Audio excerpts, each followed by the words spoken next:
Selamat pagi, halo semuanya.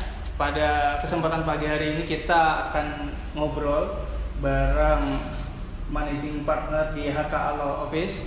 Kita nanti di sini akan cerita yang ngobrol. Kita ngikutin perkembangan zaman podcast lah. Kita bikin podcast lah Mas ya.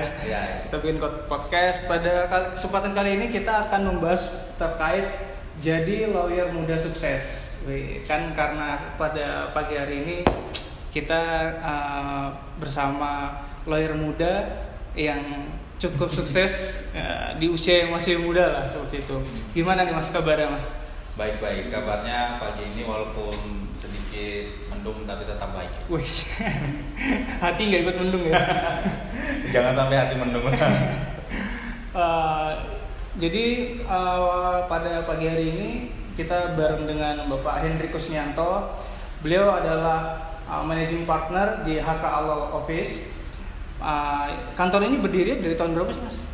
Kalau sebenarnya HK Law Office itu berdiri sejak 2017. 2017 cuma kita masih sering berpindah-pindah tempat. Jadi, ini tempat terakhir kita di sini. Insya Allah tempat terakhir lah ya. Amin, mudah-mudahan. Untuk kesibukan sendiri kira-kira apa Mas? Selain kan ini kondisi juga lagi pandemi, selain di advokat apa kesibukannya sih? Mungkin kegiatan lainnya. Oke. Jadi sebenarnya sebelum masuk ke kesibukan ya, kalau dikatakan sebagai lawyer muda yang sukses, nah ini yang sebenarnya agak sedikit mau bisa dibilang ya merasa masih belum sampai ke tahap situ lah. Tapi kan terlihat lah ya, sudah cukup terlihat ya, lah. Kalau kita mungkin kalau mau dibandingkan dengan yang lain masih banyak juga yang lebih sukses ya, karena memang ini Mas pakai teori pagi, semakin merunduk semakin berisi. Nanti kalau sudah mengklaim diri sebagai sukses, bahaya, takut banyak protes. Ya, jadi cuma sebenarnya memang ya kita terus mencoba berkembang menjadi yang lebih baik lah seperti itu. Mengenai sukses atau tidak suksesnya di usia muda itu mungkin penilaian dari pihak lain ya, bukan subjektivitas sendiri. Maka saya belum berani mengklaim bahwa sebagai lawyer muda yang sukses. Waduh, saya anggap Mas sebagai lawyer muda yang sukses ya. Amin, mudah-mudahan amin. Sukses. Kalau kesibukan sendiri sebenarnya selain advokat, kebetulan saya juga ada beberapa universitas saya sebagai dosen, walaupun bukan dosen tetap ya, dosen tidak tetap. Kesibukannya ya hanya seperti itu. Ngajar di mana aja Mas? Di Universitas Mula Warman dan di Sekolah Tinggi Ilmu Hukum Awang Long. Ya masih relate lah dengan diajarkan. Gimana Mas ya? Pas pandemi ini nih, kan ekonomi lesu, otomatis juga mungkin kondisi keuangan juga berkurang. Gimana sih, apakah di kantor ini berpengaruh nggak sih Mas untuk Mas sendiri sebagai advokat itu?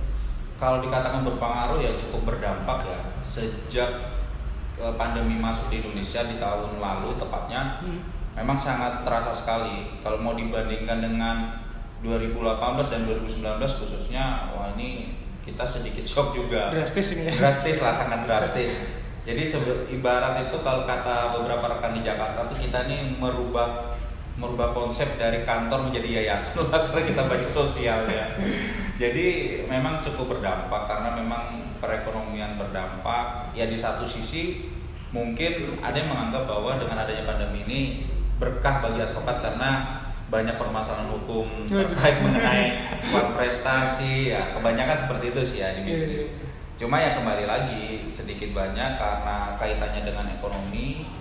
Jadi itu sangat berdampak sebenarnya bukan hanya ke kita, tetapi beberapa segmen ekonomi juga mengenai kita ini termasuk salah satu yang berdampak gitu. Kan kemarin saya dengar Mas juga ini Mas ya, jadi alumni lah, korban salah satu pandemi. Jadi alumni COVID. Gimana Mas ketika pandemi kena positif COVID, selanjutnya harus menangani perkara-perkara yang ini nggak bisa ditunda nih. Gimana cara untuk mengatasi hal tersebut? Ya memang ketika kemarin kena COVID itu saya anggap sebagai salah satu resiko profesi karena memang kita dituntut untuk tetap mobile walaupun pandemi di saat pemerintah memang menerapkan kebijakan prokes dan 5M, meminimalisir pergerakan dan keluar rumah, tetapi kita kalau tidak melakukan tindakan menjalankan profesi ini banyak pihak yang akan dirugikan. Sehingga ya tetap kita tetap menjalankan apa yang bisa kita jalankan, prokes dan 5M, tetapi ya tetap kena juga. Jadi saya juga masih bingung juga gitu. Yang saya anggap sih memang itu sebagai salah satu resiko profesi ya, kita beraktivitas di saat pandemi gitu. Tapi sidang bisa ditunda Mas ya? Kemarin ketika saya positif itu ada beberapa sidang yang memang bisa ditunda, dan memang majelis pun memahami ya, karena ketika saat pertama kali masuk pandemi pun banyak sidang yang ditunda. Jadi bukan karena kami yang menunda, tetapi majelis hakim yang menunda. Nah, jadi ketika kita positif gitu ya, karena mereka nggak mungkin juga mau nemuin kita gitu kan. Walaupun kita disuruh tetap masuk, karena sebenarnya ketika saya kemarin positif, saya tidak mengalami hal apa-apa ya, tidak menjadi hambatan untuk beraktivitas sebenarnya. Cuma karena mungkin kalaupun saya memaksakan orang tidak akan mau ketemu, ya sudah. Nah, kita sudah basa-basi tentang COVID nih. Kayaknya kita harus masuk pokok perkara nih Mas. Kita harus masuk ke jadi lawyer muda sukses. Saya ingin nanya nih Mas, kenapa sih Mas memilih sebagai advokat? Kenapa, kan banyak Mas, bisa jadi jaksa, bisa jadi hakim, jadi apapun lah. Kenapa memilih jadi advokat atau lawyer? Jadi sebenarnya jadi advokat itu banyak ya alasan kenapa kita menjadi advokat. Ada beberapa alasan yang memang bisa menjadikan hal yang mendasar. Ya, advokat sebenarnya salah satu profesi yang menarik ya. Ketika kita menjadi advokat, kita bisa menjadi dosen juga, kita bisa menjadi pengusaha juga, bahkan kita bisa mengikuti kegiatan ketika ada pencalonan hakim ad hoc juga gitu kan. Jadi multifungsi lah. Multifungsi gitu kan. Multifungsi, nah, tetapi yang paling prinsip sebenarnya alasan kenapa saya menjadi advokat ketika itu, dulu saya belum tahu ya kalau advokat itu sekarang identik dengan bergelimbangan harta. Ya kan? Ini kan baru-baru aja memang orang kebanyakan mengapa menjadi advokat karena terkontaminasi dengan tayangan-tayangan advokat itu glamor lah ya. Ketika itu saya sejak SMP pengen jadi advokat itu hanya karena alasan bisa membantu orang gitu kan. Dulu tujuannya sangat mulia memang, ingin bisa membantu orang tanpa ada embel-embel bahwa ini akan menghasilkan sesuatu hal yang materi lah, maksudnya gitu kan. Jadi alasannya itu, dan memang ketika seiring waktu berjalan ya barulah kita tahu ternyata memang identik dengan glamor, walaupun sebenarnya tidak seindah yang orang-orang pikirkan gitu kan. Sekarang ini kan anggapan orang advokat sama dengan kekayaan kan gitu ya. Padahal tidak semudah yang mereka. Tapi kenyataannya ya kenyataannya bisa. Alhamdulillah ya. Alhamdulillah. Kalau ini Mas selain cerita menjadi advokat tadi, tahap-tahapnya apa sih? Boleh nggak sih kita dikasih tips nih buat mungkin mahasiswa-mahasiswa yang akan menjadi advokat atau sekarang masih kuliah dan masih bingung kira-kira setelah lulus mau ngapain? Apakah bisa nih ketika saya nih setelah lulus sarjana hukum langsung jadi advokat? Boleh nggak dikasih tahu tips-tipsnya kita Mas? Jadi sebenarnya untuk menjadi advokat di zaman dulu dengan sekarang ini ada perbedaannya. Kalau dulu memang undang-undangnya tetap sama, cuma memang proses pengambilan waktu magang yang berbeda. Kalau dulu seseorang itu wajib magang 2 tahun dihitung setelah dia lulus ujian advokat. Jadi kalau dia belum lulus ya belum dihitung magang gitu kan. Nah sekarang sudah berganti aturannya. Jadi sekarang 2 tahun itu dihitung sejak lulus kuliah gitu kan, lulus kuliah. Walaupun dia baru mengambil PKPA atau upahnya di belakang gitu. Tetapi memang ya perlu diketahui bahwa proses magang itu bukan hanya syarat formil aja. Ada hal yang memang ingin dijaga dari profesi advokat. Makanya kenapa harus ada magang 2 tahun. Nah, ini yang masih banyak sekarang ini rekan-rekan yang belum terlalu paham mengenai makna filosofis dari magang itu. Jadi berpikir bahwa aku selesai 2 tahun gak usah magang, nanti selesai sumpah jadi advokat. Padahal proses magang inilah kita menimba ilmu, menempa ilmu, kawah candra di mukanya advokat lah sebenarnya. Jadi selain magang, berarti tahap-tahap prosesnya buat teman-teman mahasiswa yang atau yang sudah SH untuk menjadi advokat tuh tidak ujuk-ujuk ketika lulus langsung jadi advokat ya. Jadi pertama PKPA dulu ya, pendidikan PKPA. khusus profesi advokat. Selanjutnya ada ujian profesi advokat, Baru magang 2 tahun, 2 tahun baru pengangkatan penyumpahan advokat. baru setelah itu dikatakan sebagai advokat. Nah, minimal usia 25. Minimal 25 tahun. 25 tahun. Ya. Nah, ini waktu sebenarnya 2 tahun ini tidak cukup singkat ya, tidak cukup lama maksudnya untuk berproses. Makanya kesabaran yang sangat dibutuhkan magang. Jadi konsep magang ini memang hanya untuk mentransfer knowledge lah dari senior ke junior.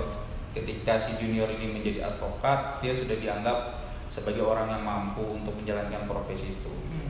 Terus Mas, menjadi advokat sukses di usia muda nih Mas. Iya. Itu gimana Mas? Maksudnya apakah Mas ketika lulus PKPA magang langsung wah ini perkara besar banyak atau bagaimana nih ceritain prosesnya nih Mas? Ya, itu tadi ya saya bilang saya masih belum bisa menyatakan saya sebagai advokat muda yang sukses ya, tetapi saya hanya menjalankan apa yang harus saya jalankan.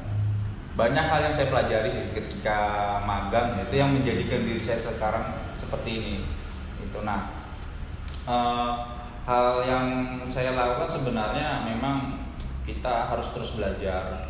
Harus terus belajar dan perlu diketahui bahwa dunia advokat itu tidak sesempit yang kita pikirkan.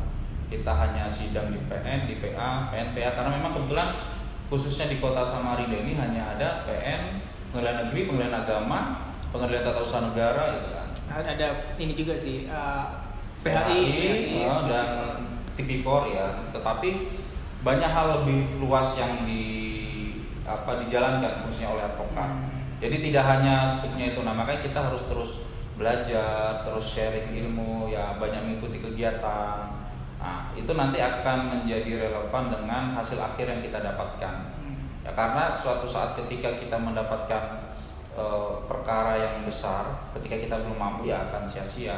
Nah, makanya kalau dibilang tips menjadi advokat sukses yang muda, advokat muda yang sukses ya hanya menjalankan apa yang harus kita jalankan seperti yang diajarkan senior saya ya kita terus belajar. Karena prinsip dasar sebenarnya semakin kita mengetahui kita tuh merasa semakin bodoh. Iya. Jadi kita ini semakin merasa nggak ngerti apa-apa semakin pintar. Sekarang kita merasa semakin bodoh karena banyak hal yang harus kita pelajari.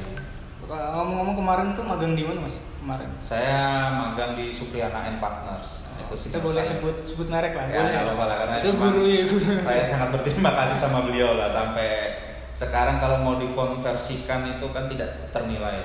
Yang diajarkan beliau itulah yang saya gunakan untuk berprofesi sekarang.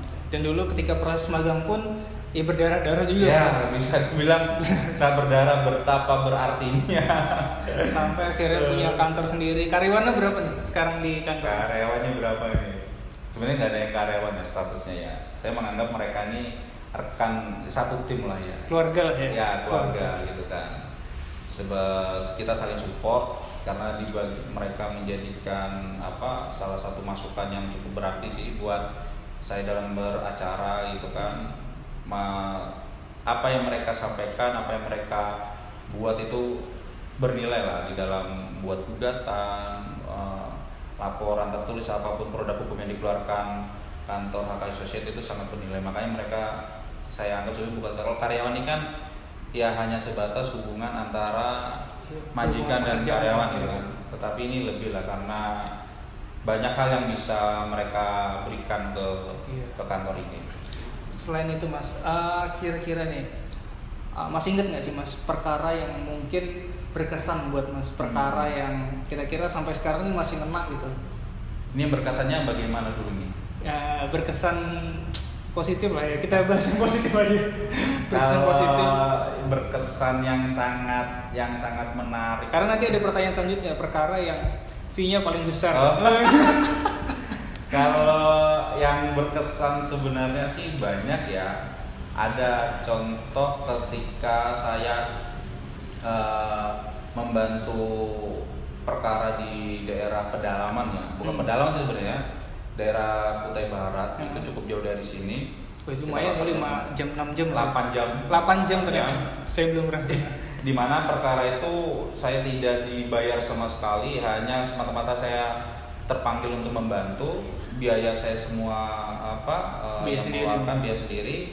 Ya ketika itu memang berhasil dan mendapatkan ucapan terima kasih. Nah itu memang cukup luar biasa.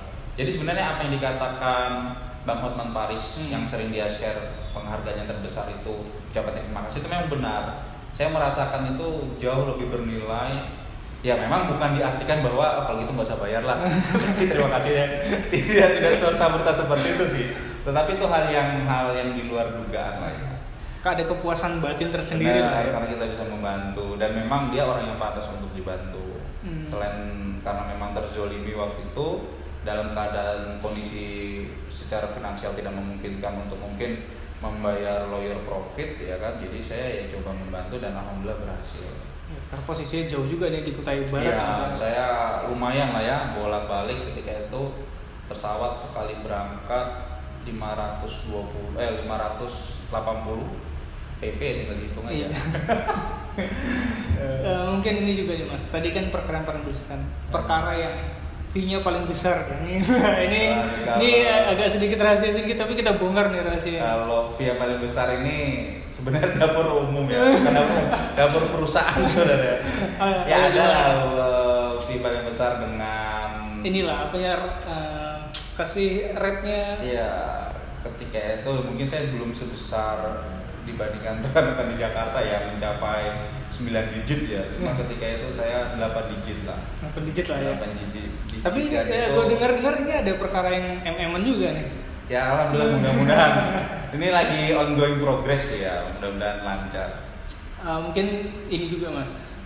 Mungkin karena sudah berkecimpung di dunia advokat dan di dunia peradilan, apa sih yang belum pernah Mas jajal lagi kira-kira misalnya peradilan apa yang kira-kiranya kan Mahkamah Konstitusi sudah ya, pernah. Mahkamah Agung sudah sering. Yang belum pernah sama sekali kira-kira ada nggak Mas yang belum pernah dijajal? Sebenarnya ada dua hal ya. Yang pengadilan yang belum pernah saya beracara itu pengadilan pajak dan pengadilan militer. Pengadilan militer ya, pengadilan pajak memang terhalang karena harus ada surat izin khusus ya. Dan peradilan militer ya memang itu ranahnya mereka. Kita nggak bisa masuk ke advokat bisa nggak sih Mas jadi kuasa hukumnya? Karena setahu saya sih kalau untuk peradilan militer khususnya pidana militer itu ya sebenarnya dari penasihat hukumnya itu dari ini mereka sendiri, bagian hukum mereka sendiri. Kan jaksa penuntutnya kan auditor militer. Nah, ini bagian hukumnya sendiri. Dan mereka biro hukumnya. Ya, biro hukumnya. Biro hukumnya lah. Nah, kalau perdatanya mungkin bisa kita tangani, tapi itu kan di luar peradilan militer. Nah, itu yang belum pernah. Masuk aja juga belum pernah. Hanya lewat depannya aja. Sama ini deh Mas. Mungkin tokoh yang menjadi panutan, menjadi role model Mas nih, tokoh nasional ataukah tokoh daerah juga. Siapa sih kira-kira yang menjadi Pak Hotman Paris atau bagaimana? Jadi sebenarnya banyak senior-senior yang menjadi panutan ya. Ya mungkin sedikit saya sharing sebenarnya hal yang menjadikan mereka panutan buat saya itu sebenarnya selain karena hasil akhir yang mereka sudah dapatkan sekarang, proses yang mereka jalankan. Mungkin ketika waktu itu baru pertama kali kan kita kan sedikit ini kok tidak sesuai dengan ekspektasi gitu. Nah, mereka inilah yang sering berbagi ilmu yang memberikan motivasi kita. Ternyata memang semua itu tidak didapat dengan mudah gitu kan. Kalau di daerah hampir semua memang saya jadikan panutan ya, beberapa rekan-rekan senior. Nah, kalau di daerah di level nasional ya mungkin yang punya nama besar lah. Siapa Mas? Salah satu contohnya lah. Saya sebenarnya sih Hotman Paris ya sebenarnya. Tapi bukan karena memang ini apa yang sudah dia raih gitu kan. Tetapi bagaimana cara dia menangani kliennya dia. Karena saya tahu persis. Ya ada dulu salah satu rekan yang pernah berpartner itu dia cerita banyak lah. Bagaimana totalitas strateginya yang bahkan kita tidak pernah ternyata ya bisa juga dia begitu gitu kan. bagaimana cara dia shock terapi lawan, ya kan, bagaimana cara cybornya dia, tidak serta merta hanya menjalankan hukum acaranya gitu kan. Nah ini kan berarti kan totalitasnya luar biasa ya. Dia treatmentnya ke klien, ke pelayanan ke klien dia ini maksudnya sama gitu ya, maksudnya nggak membeda-bedakan. Benar tidak membedakan gitu kan. Ya memang sudah tahapan, sudah membantu yang lain juga sudah dilakukan kan. Ya tapi walaupun selain Hotman ya banyak juga sih senior. Cuma karena mungkin yang lebih terekspos Hotman Paris ya, itulah yang menjadi banyak jadi keracuan ya. Sama kira-kira tantangan terbesar deh, tantangan Mas Hendrik sebagai advokat ini apa sih kira-kira yang di era saat ini, kira-kira tantangan kedepannya yang menjadi trigger untuk biar terus semangat, terus bisa berkarya dan sukses gitu. Oke, Mbak. Jadi sebenarnya tantangan sekarang ini karena ya tidak bisa dipungkiri bahwa organisasi advokat bukan cuma satu aja sekarang, ada banyak. Ya kayak saya lihat kan kantor-kantor advokat sudah kayak warung nasi Padang sekarang. Benar, banyak. Sini kantor advokat seperti Saya itu. sudah berdempet-dempetan bahkan. Nah, Di satu jalur ini aja ada berapa kantor advokat. Kayak tantangan dan mungkin ya yang membedakan lah ya. Jadi memang menjaga eksistensi itu yang cukup sulit lah ya. Kita harus bagaimana kita sebenarnya hitungannya kan kalau kita itu bahasa dulu ya. Kalau hari ini nih sama dengan kemarin itu berarti kita gagal sebenarnya, ya kan? Ini hadis nih sudah ini. Oh iya, Ke hadis ini. Kan sebenarnya harusnya hari ini lebih baik daripada kemarin, betul. besok lebih baik daripada sekarang. Jadi itulah yang coba saya kerjakan gitu kan. Bagaimana caranya? Ya terus mengasah diri dengan ya kita terus belajar ya kan, dan banyak sharing dengan rekan-rekan yang lain. Ya prinsipnya kita tidak perlu merasa kita paling hebat, paling pintar gitu. Banyak yang lebih wah lah daripada kita. Itu yang sering saya rasakan ketika saya main di Jakarta ketemu sama rekan. Wah ternyata banyak ilmu yang bisa saya ambil walaupun kita satu angkatan gitu kan. Gitu. Tapi advokat daerah juga nggak boleh kalah. Advokat daerah juga nggak boleh kalah sama advokat pusat. Ya. Jadi tantangannya memang bagaimana kita menjaga eksistensi. Nah ini yang semakin lama semakin luar biasa. Dulu mungkin pilihan hanya 1, 2, 3 orang advokat lah. Sekarang udah nggak terhitung. Tapi klien tahu lah mana yang terbaik buat. Ya.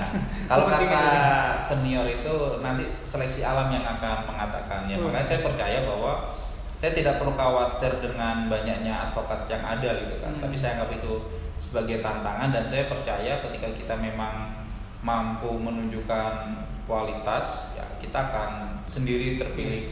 Ya seleksi alam itu tadi. Saya sepakat banget sih. Jadi kayak semakin banyaknya lawyer bukan berarti menjadi persaingan yang tidak sehat atau menjadi kompetitor kita. Benar. Tapi itu menjadi sebuah tantangan dan menjadi sebuah trigger kita buat terus membedakan dan menjadi lebih baik lagi sih ya.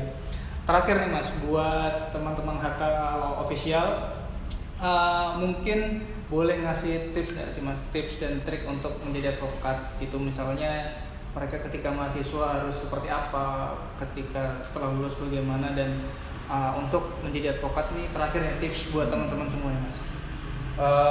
Tips menjadi advokat itu memang dari mahasiswa kita harus sudah kenal lah dengan dunia advokat. Jadi kita tidak hanya mengetahui bahwa advokat itu identik dengan banyak uang gitu kan. Nah ini yang sekarang banyak mahasiswa mengetahui bahwa aku mau jadi advokat. Apa? Kenapa? Wah karena banyak uang gitu kan. Jadi konsep pemikiran hanya selalu akan menjadi uang semuanya. Nah padahal yang kita harus siapkan itu bukan untuk menjadi kayanya ini, tetapi bagaimana untuk menjadi seperti mereka kan gitu. Nah dari mahasiswa ini kesempatan yang cukup baik sebenarnya.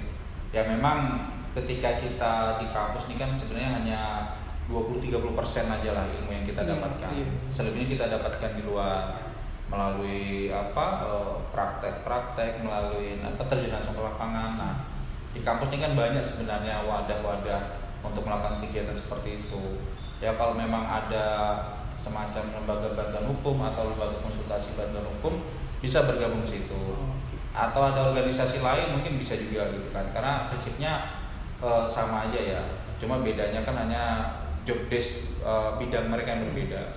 Prinsipnya belajar bagaimana dia mengimplementasikan apa yang dia dapatkan di bangku kuliah. Iya, benar. Nah setelah itu nanti mungkin setelah lulus sudah mulai fokus untuk menjadi advokat ya. Coba masuk beberapa kantor hukum ya, walaupun memang perjuangannya cukup sulit lah ya untuk mencari kantor hukum. Bener, tapi banget tuh. dengan dia menjadi bagian dari kantor hukum itu dia akan merasakan suasana atmosfer di dalam kantor hukum gimana, karena berperkara ini kan tidak hanya kita mengungkapkan pasal-pasal, teori-teori asas, tetapi ada banyak cara lah. Ada beberapa strategi lah yang ya. benar-benar nggak dipelajari di benar. Bagaimana kita menghadapi klien ini banyak macam bentuknya gitu kan, menghadapi lawan, kita harus terjun ke lapangan, ketemu dengan beberapa rekan-rekan penegak hukum lain. Nah, ini yang hanya bisa dirasakan ketika kita gabung di kantor hukum.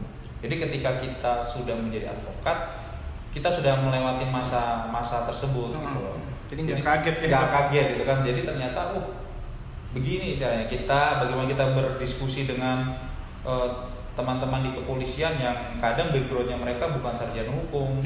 Benar. Nah, seperti apa? Jadi jangan sampai begitu kita lulus merasa bahwa kita tuh apa yang kita dapatkan tuh sudah sempurna gitu kan di bangku kuliah. Padahal nggak seperti itu. Jadi untuk menjadi advokat itu tidak hanya berbicara mengenai norma hukumnya aja. Banyak aspek yang harus kita pelajari sehingga kita bisa menjadi advokat yang sukses nanti. Sepakat sih itu.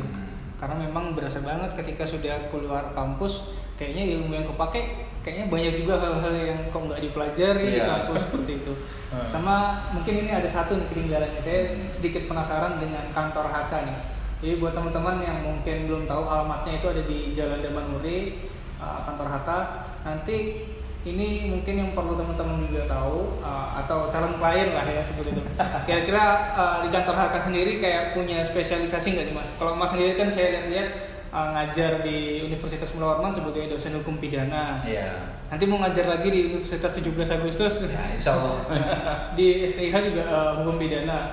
Apa punya spesialisasi tersendiri nggak sih untuk di kantor HK nih Mas? Dan saya lihat kan Mas kayaknya sudah bebasin 4 orang. Iya, 3 orang. 3 orang ya, 3 orang yang korupsi nih. Nanti kita coba akan diskusi lagi episode kedua untuk membahas diskusi mengenai perkara-perkara dan ini hal yang mungkin lebih menarik lagi daripada ini kali Mas ya. Jadi spesialisasi kali ini. Kalau spesialisasi sebenarnya karena kita nih, saya kebetulan punya tim yang berbagai macam bidang ya. Jadi pada prinsipnya kita tetap menerima semua perkara gitu. Tetapi background lebih kuatnya sebenarnya kepada pidana dan tata usaha negara. Ya kalau pidana kebetulan saya sendiri. Walaupun kuliah sebenarnya saya basicnya HTN sebenarnya, tapi pergeserannya ke pidana. Makanya saya lebih enjoy pada perkara-perkara tipikor kan. Yang merupakan perpaduan antara administrasi negara dan pidana gitu. Jadi kalau pidana memang ya sedikit banyak saya sudah sedikit paham lah ya secara mendalam. Ya makanya hasilnya agak sedikit bagus kalau pidana. Tapi jangan juga kita menunggu orang korupsi Mas ya. Semoga korupsi kalau bisa jangan korupsi, walaupun korupsi. Prinsipnya kalau kata teman di sana kalau nggak ada orang jahat kita nggak dapat apa-apa gitu. Enggak gitu lah kita.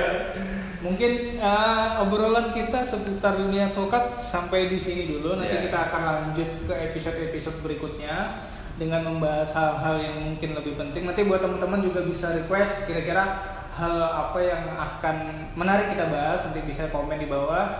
Jangan lupa juga ini merupakan episode perdana kita di YouTube channel. Launching YouTube channel. Oke, nanti juga teman-teman kalau mau lihat info-info seputar hukum bisa follow Instagramnya HKA Law Official. Di situ coba teman-teman, saya yakin pasti Instagramnya menarik karena di situ juga kita live Instagram mengenai dunia seputar hukum. Teman-teman juga bisa tanya, diskusi dan bisa konsultasi lah melalui sosial media kita. Mungkin itu aja Mas. Pada kesempatan kali ini terima kasih banyak untuk kesempatannya. Ya semoga sukses lah ya. Iya, semoga sehat terus. Amin. Oke, thank you. Jangan lupa subscribe teman-teman. Bye.